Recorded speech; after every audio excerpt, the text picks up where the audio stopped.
So I would not say that sourcing from one is linked to sourcing from the other.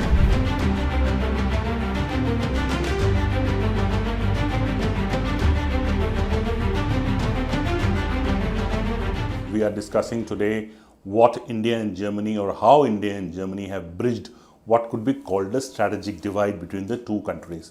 Germany is making a decided shift towards the Indo-Pacific, and India is a natural partner for a democracy like Germany.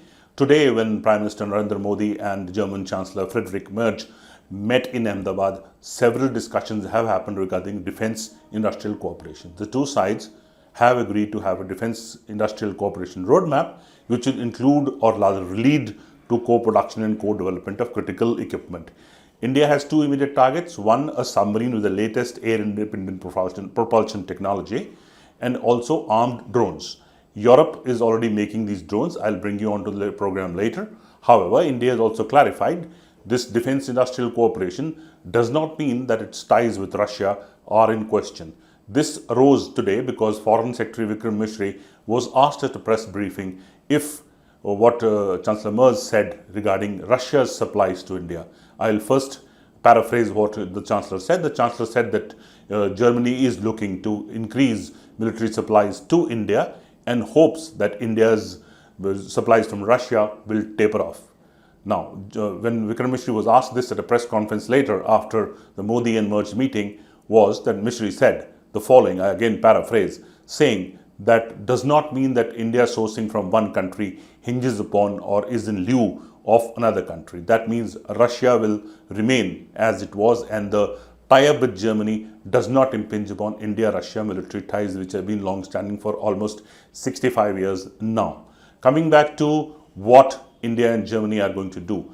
The German submarine maker TKMS, or the ThyssenKrupp Marine Systems, is in a JV with Mazagon Docks Shipbuilders Limited in Mumbai to make 6 AIP plug submarines. Now, AIP is air independent propulsion. It allows a conventional submarine to remain undersea for a longer period. This is the new technology which Germany is offering to India. The company is being backed by the government of Germany, which of course the government of Germany has changed some laws, and what is called the focus on India, which the German cabinet also approved it. And the focus of India includes that Germany will allow greater arms exports or to India. Germany holds one of the critical technologies in arms and weapons equipment. Also, secondly, the drone called the Eurodrone. As I said at the start of the program, Germany, France, Italy and Spain have joined hands to make a Eurodrone. The drone is in final stages now, and India has joined as an observer. It is keen to join the program as the maker or a partner very soon. The two countries have discussed this today. The Prime Minister and the Chancellor discussed this Eurodrone today. India has a requirement of more than 100 such drones, which are classified as the medium altitude long endurance drones. These can carry surveillance equipment, can also carry reconnaissance, can pinpoint targets and also strike at these targets, and also carry anti-submarine warfare equipment.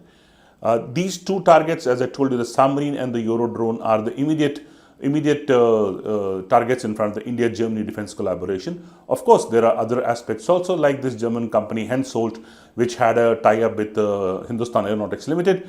Now, it makes specialized air avoidance systems, which are fitted on helicopters made by HAL. This tie-up was done in November last year, either two months ago. And this is one of the few things India and Germany have now started, but it's a very strategic move the two nations are making.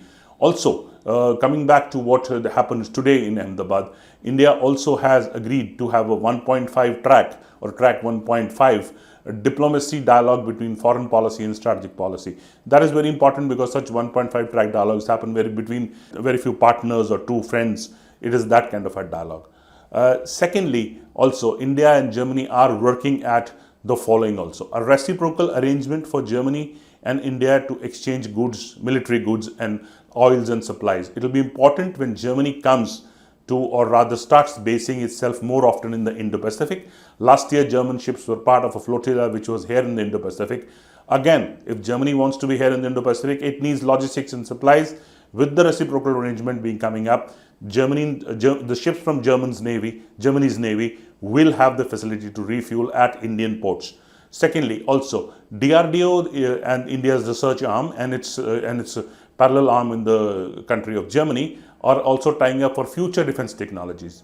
These two things are yet to happen. These are in the stage of discussion. Also, Germany will now base its naval officer at what is called the Infusion Center at Gurgaon. Now, Gurgaon near Delhi runs a Maritime Infusion Center. It has got input from several countries. Germany will be one of the countries to base an officer here. Already countries like UK, US and France and Japan also have an officer here at the Gurugram in this facility to analyze the maritime threats globally and understand and disseminate them to partners. We have been discussing India-Germany ties. There has been long gap between the two countries. It was in the late 1980s, the period of the Cold War, when India and Germany last had a major deal to make 4 submarines. I hope the things are changing now. The two leaders have discussed and the changes will be implemented in the next few months. The submarine deal will expected to happen immediately within the next 4 or 5 months, while the Eurodrone, as I mentioned in the program, will happen probably in 2027. With me is Tribune's photographer Manas Ranjan Bhoi. Thank you for watching us.